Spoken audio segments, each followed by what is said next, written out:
High friends, welcome to யாஷிகர். நம்மளோட Zee Tamil hero ரீசெண்டாக ஒரு அப்டேட் கொடுத்துருக்காரு. யார் என்ன அப்படிங்கிறத பற்றி இந்த வீடியோவில் பார்க்கலாம். எஸ், நம்மளோட ஆரியன், அதாவது ஷபானாவோட கணவர் ஆரியன். ஷபானா ரீசெண்டாக தான் மலேசியான்னு நினைக்கிறேன், ரீசெண்டாக ஒரு ட்ரிப்பை முடிச்சுட்டு இங்கே வந்தாங்க. உடனே நம்ம ஆரியன் அண்ட் ஷபானா 2 பேருமே சேர்ந்து கொடைக்கானலும் போயிருக்காங்க. அதோட அப்டேட்ஸ் எல்லாமும் ஷேர் பண்ணிகிட்டு இருக்காங்க, பார்த்துருப்பீங்கன்னு நினைக்கிறேன். ஒரு ஃபியூ டேஸ் முன்னாடி நம்மளோட ஆரியன் அவரோட இன்ஸ்டாகிராம் பேஜில் வந்து ஒரு அப்டேட் கொடுத்துருந்தாரு, பிக் நியூஸ் கம்மிங் சூன் அப்படின்னு சொல்லி. இந்த ஒரு லொக்கேஷன் அவரோட கேரவன் மாதிரி இருக்குது பார்க்குறதுக்கு. அது மட்டும் கிடையாது, அந்த லுக்கு எல்லாமே பார்க்குறதுக்கு மீனாட்சி பொண்ணுங்க மாதிரி தெரியல.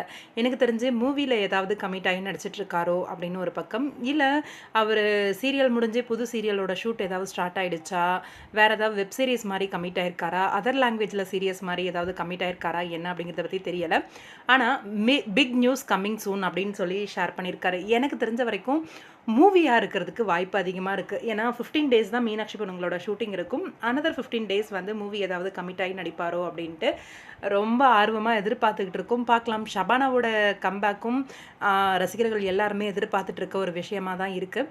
கண்டிப்பாக இந்த ட்ரிப்பை முடிச்சுட்டு வந்து ஒரு நல்ல நியூஸ் வந்து சொல்லுவாங்க அப்படின்னு எதிர்பார்க்கலாம். ஷபானாவுமே சீக்கிரமாகவே அவங்கள சீரியலில் பார்க்கலாம் அப்படின்ட்டு வெயிட் பண்ணி பார்ப்போம். இந்த பிக் நியூஸ்க்கு என்ன அப்டேட் கொடுக்க போகிறாங்க அப்படின்னு சொல்லிட்டு உங்களோட கருத்து என்னவா இருக்கும் கமெண்ட் பாக்ஸில் சொல்லுங்கள்.